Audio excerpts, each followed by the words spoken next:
नमस्कार मंडळी, स्वागत आहे तुमचं सगळ्यांचं माझ्या आजच्या नवीन व्हिडिओमध्ये. मित्रांनो, आज आमच्या वाडीचं गवळदेव आणि पावसामुळे गवळदेव सगळ्यांचे जिथे लेट झाले आहेत. शेतीची कामं असल्यामुळे आणि पावसाने सगळेच गडबड करून टाकल्यामुळे गवळदेव लेट.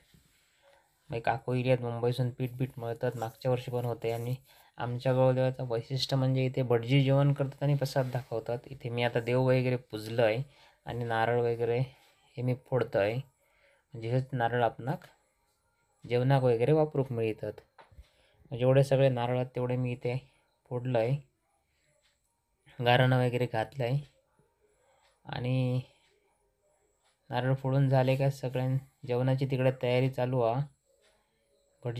भटजी प्रसादासाठी जेवण बनवतं, डाळ भात भाजी वगैरे. मग त्यांनी वडे बनवून झाले की मग आमच्यासाठी वगैरे बाकीच्या लोकांसाठी येणाऱ्यांसाठी वगैरे वडे वगैरे बनवतात. तर अशा प्रकारे माझी इथे सगळी पूजा झाली, देवाका नारळ वगैरे फोडून झालेले असतात. गवळदेव म्हणजे इथला जेवण वगैरे खूप मस्त लागतं, चांगला अनुभव होतो एक. पण यावर्षी बरेच माणसं आपल्याकडे जेवक असत, एक दिवस मजा येता. हे बघा, आता याच्या पुढे बघा जोरदार तयारी सुरू झाली आहे सगळ्यांची. आणि आता वाजले आहेत पण 11:30 11:15 काहीतरी झाले आहेत. भटजींनी प्रसाद दाखवलो, 5 पाना काढल्यानी आहेत.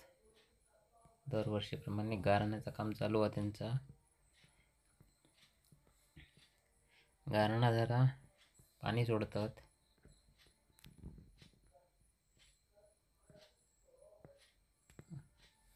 आणि आता पोटात सगळ्यांच्या कावळ्या रडतात.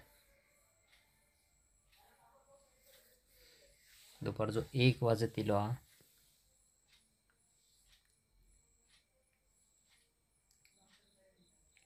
इथे गवळदेवाच्या इथे झाडाखाली जेवण खूप सुंदर लागतं, एक चांगला अनुभव असता प्रत्येकाचं. मजा येता गवळदेवाक.